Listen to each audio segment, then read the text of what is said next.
કોઈ સોશિયલ મીડિયામાં જવા દો. મનસુખભાઈ એવું કહેતા હતા, કોઈ પ્રસંગ હોય, કોઈ વાર તહેવાર હોય, કોઈ દેવને ચડાવવો હોય દારૂ, તો ઘરે મોરાનો બનાવો ને તેનો પ્રસાદી તરીકે લો. તો આ મહારાજ છે એવું ના કહેવાય, પણ મારા તરફથી થોડું છૂટ આપું, કારણ કે બધું બંધ નથી થવાનું. દિનેશભાઈ બરોબર છે ને? તો મોરાનો દારૂ જાતે બનાવીને દવા તરીકે ઉપયોગ કરો. ડોક્ટર કહેતા ઘણા એવા છે કે ડોક્ટરની સલાહ છે, ડોક્ટર રવિ બરોબર છે ને, કે ઘણા ડોક્ટરો સલાહ આપે છે તમારે હેલ્થ માટે દારૂ પીવો પડશે. તો તે કેવો દારૂ? સારા મહિનો બદામ પિસ્તા એનાથી બનેલો. આપણે આ મહારાષ્ટ્રમાં કેમિકલ વાળો દારૂ, કેમિકલ વાળો એટલે મેં તો ગુજરાત ભારત સરકારમાં મંત્રી હતો ત્યારે આ ફેક્ટરીની પણ મુલાકાત લીધી છે. માસ્ટર, આ ફેક્ટરીઓમાં જે દારૂ બને છે ને મેં જોયું છે નજર સમજ.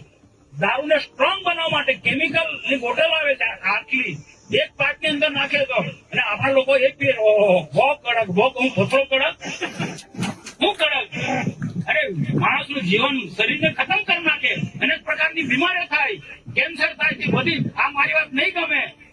આ લોકો કોઈ કે મેં ઇંગ્લિશ દારૂ પીએ, ઇંગ્લિશ દારૂ ને ઇંગ્લિશ દારૂના વેપારીઓ કરોડોપતિ થાય, લાખોપતિ થઈ જાય. એની પાસે રાતોરાત કરોડો રૂપિયા, લાખો રૂપિયા આવી જાય. કે રીતના ભાઈ? એ કોઈ આદિવાસી કોઈ વ્યસનમાં સપડાયેલા લોકોના એના પરિવારની શું દશા થાય?